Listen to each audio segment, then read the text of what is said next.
On royalty issues with Bob Marley and the Wailers, Nick, there was an important case here dealing with rights of one of the members.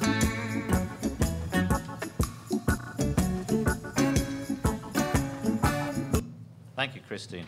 You're doing a great job at the back there. Bob Marley, his backing group were called the Wailers, and the bass guitarist is a guy called Aston Barrett. His best known in musical circles as Aston Family Man Barrett. He started this case off against our clients, Universal Island and the Marley family, in 2002. At that stage, he was the proud father of 52 children. By the time we got the case to trial, we slowed it down quite a lot because we were defendants. He was the proud father of 57 children. He brought the case on behalf of himself and his dead brother, Carly, who was the drummer. Carly had been murdered in 1987. Bob Marley himself had died in 1981, another tragically short career like Jimi Hendrix.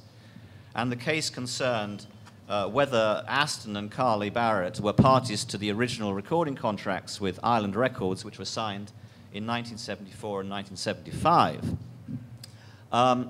Talk about litigation, guys. When Bob Marley died, the litigation to break out in Jamaica over his estate was quite phenomenal. It went twice around the courts. It came to Florida. It came to New York. It even came to the House of Lords in London. And throughout that litigation, the Wailers were intervening, trying to claim a share of the assets, trying to claim there was a partnership.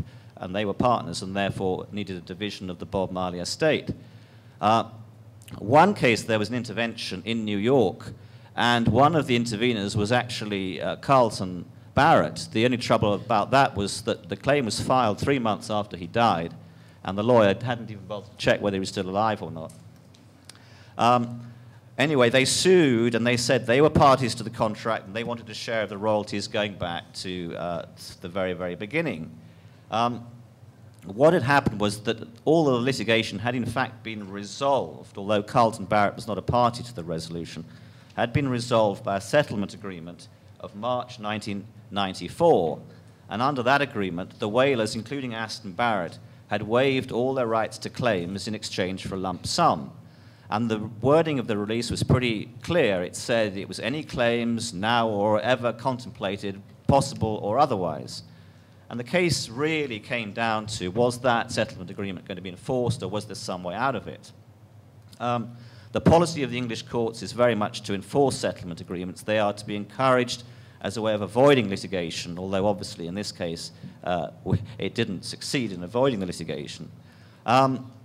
So the judge upheld the settlement agreement and said that Aston Barrett was bound by the release he'd given under it, and could not, therefore, bring in claims which were wholly inconsistent with the claims he'd previously also asserted.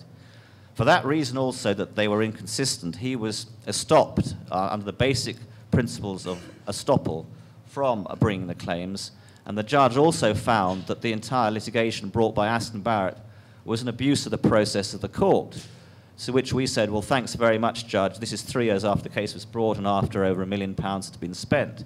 We did try to get the case struck out when it first came up, but because there existed the claims of Carlton Barrett, who was not a party to the settlement agreement, and the judge recognized that those would have to go to trial come what may, he did not strike out Aston Barrett's claim. On the merits, therefore, the case proceeded against Carlton Barrett. The judgment is 175 pages long, and it just destroys, point by point by point, any case that Aston or Carlton Barrett were parties to the contracts.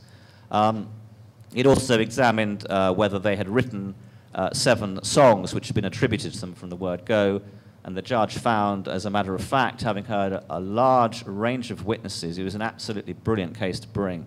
We had the whole of the High Court dancing to reggae music when it was happening. And the judge was rocking off his seat. The judge found that, in fact, Bob Marley had written those 7 songs with no contribution from Aston and Carlton Barrett.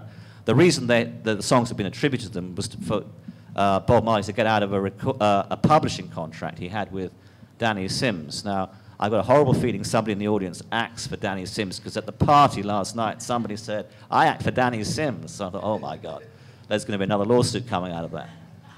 Anyway, they tried to appeal the decision, but the Court of Appeals said the judge was completely right and rejected the application for leave to appeal. So that's the end of the Wailers for the moment.